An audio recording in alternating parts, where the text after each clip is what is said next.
Hi, I'm Jessica Spangler with Holistic Approach Piano Studio. Today I want to do my first product review.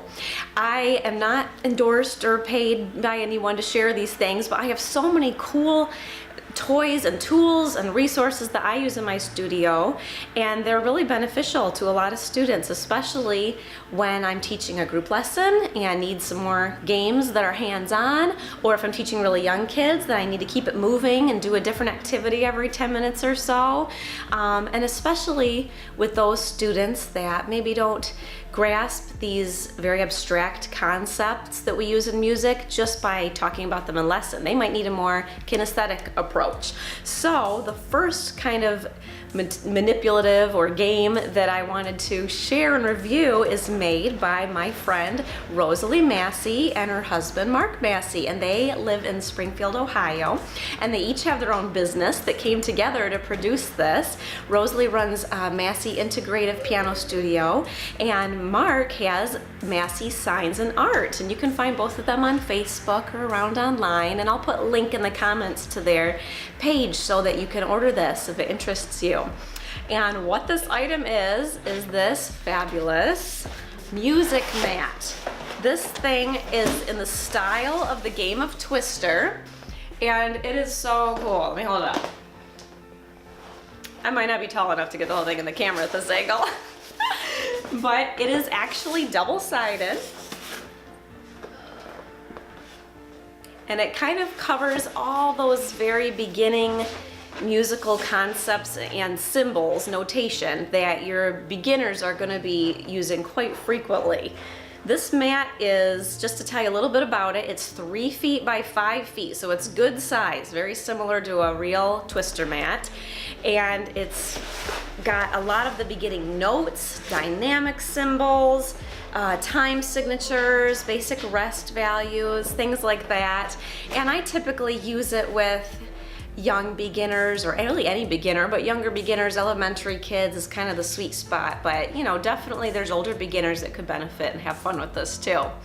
So this mat is printed on 15-ounce vinyl. It's nice and sturdy. It's really easy to wipe clean. And right now they're selling it for $35 plus shipping to wherever you are.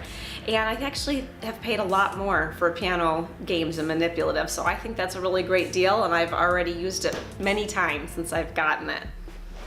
Now with this mat, there's not a spinner included, but if you have one from your original Twister game, you can use that. I'm sure you could make one, but you don't need one at all. It's not necessary. There's so many open-ended games you can come up with to use this that don't need a spinner, so that's just optional. Sometimes we use it, sometimes we don't.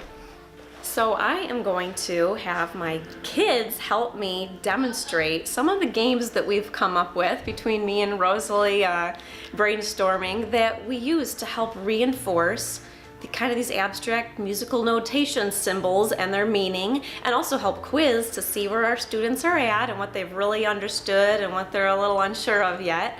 And it just has been a really great tool for that. So these are my girls, Georgia and Gemma, and they're going to be helping us demonstrate some Twister music games. Yay! Yay!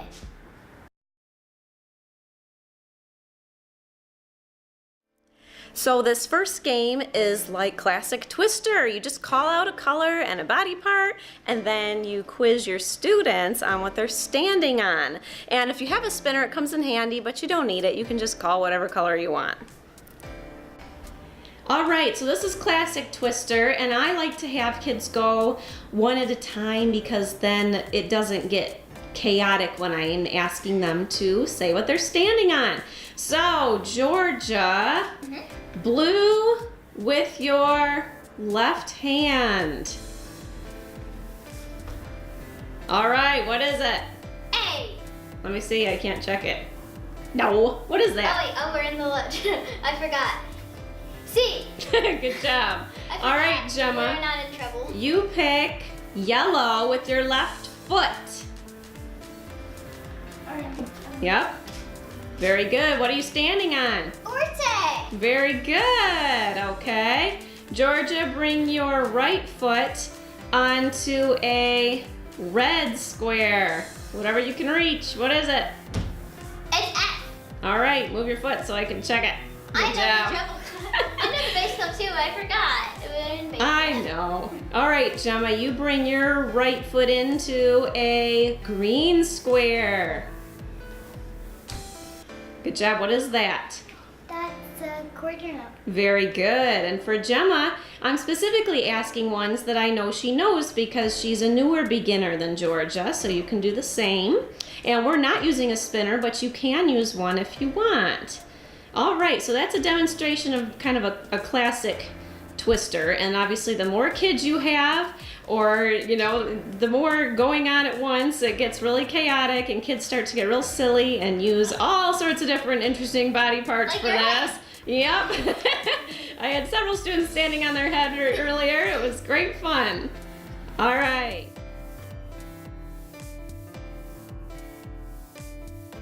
Over here. What is that? What is it? On green? Who's trying to put their left hand somewhere? Whose turn is it? Oh. I think Elliot's just passing out.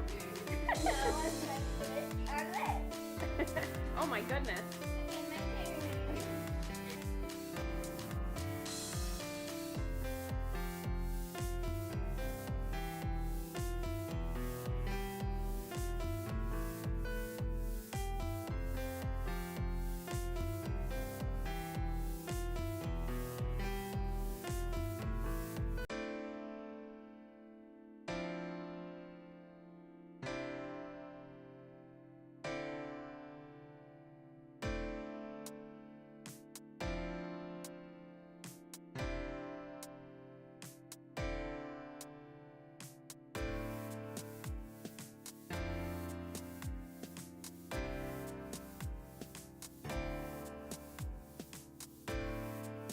Okay, now we're going to demonstrate one where you get to use bean bags, and you can do this in teams or you can do it just individually.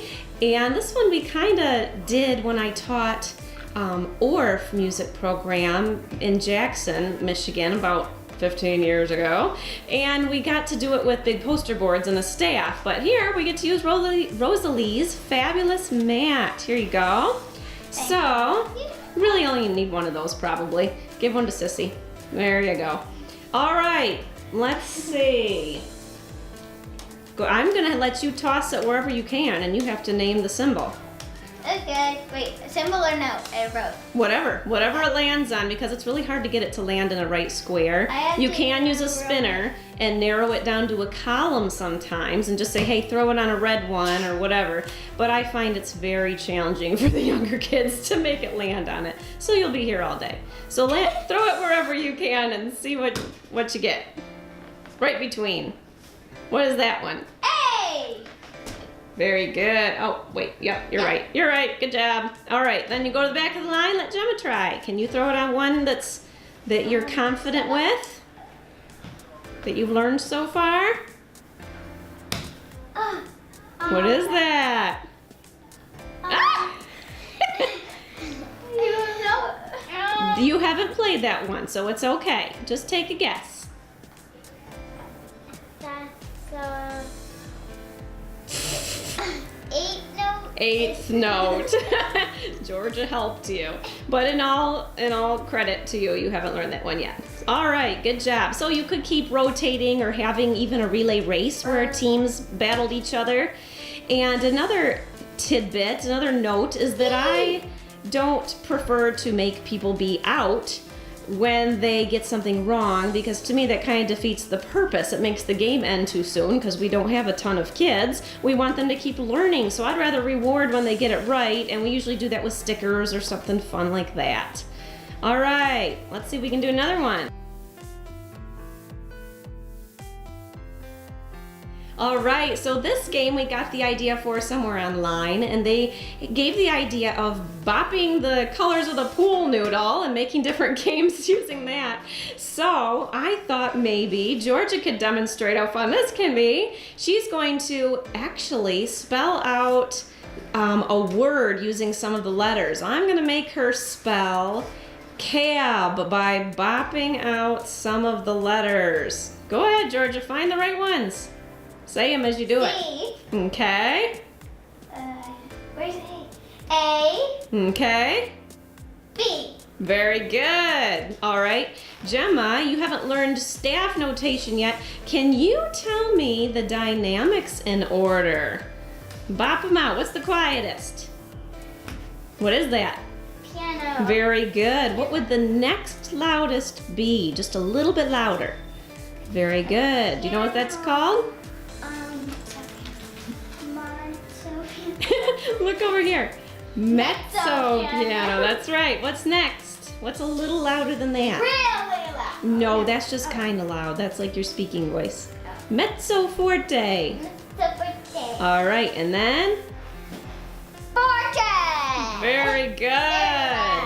So that's a little demonstration. Look, Dexter wants to help of how you can even incorporate a pool noodle.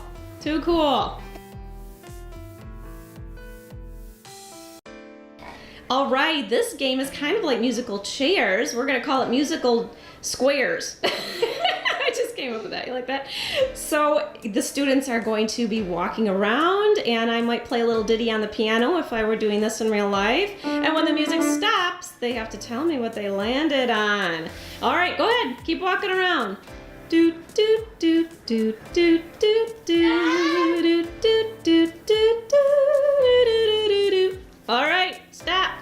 Georgia, what'd you land on? Tell me both of them. A B and a G. Very good. Gemma, do you know any of the things you landed on? I know this is a dotted half note. Very I don't know good. what that is. That's okay. That's called bass clef. Can you say that? Bass clef. Very good. So that one's kind of fun too.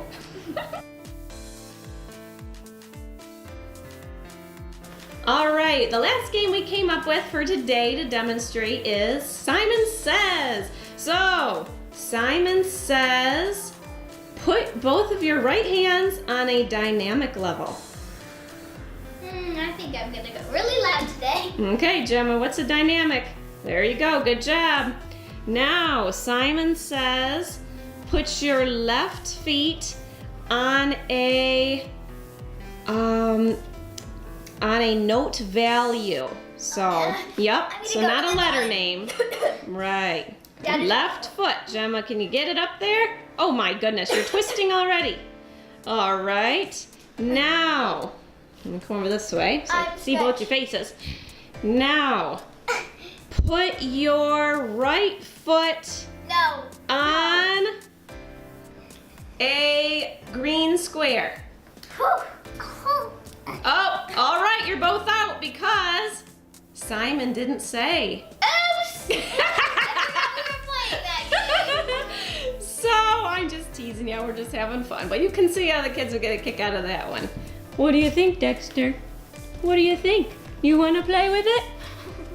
Thank you to George and Gemma and Dexter for demonstrating Rosalee and Mark's music mat. You're welcome. Dexter says See you that next too. time. Bye! So in summary, I've just really enjoyed this tool as a fun way to drill these kind of abstract music notation concepts with my students. I find it especially effective in group lessons or in groups of siblings that maybe you could overlap their lessons just a few minutes at the end. It doesn't have to take a lot of time out. If you shaved off 5 minutes off a couple kids' lessons in a row, you'd have 10 or 15 minutes at the end to play a game. It's also great for those really kinesthetic learners that don't really master a new concept just by hearing about it in their regular lesson time. It also works great for those days when your student forgets their music, or maybe they are just dealing with some heavy stuff or just not feeling like themselves and you just want to lift the mood a little and do something fun. So I really encourage you to head over to MassieSignArt.com. There they've got a link up in the corner to take you to their store where you can purchase this item. And you can also find them on Facebook, and feel free to ask them any questions. They're real friendly and they will be happy to help you. And please feel free to share this tool with your fellow music teachers. It doesn't just have to be used with piano students. It could probably be used with a variety of instruments or general music classes. And not even just teachers, but maybe the student families themselves would want to pick one up. So check out the Twister Style Music Mat by MassieSignArt.com. I will leave the link again in the comments, and thank you for watching.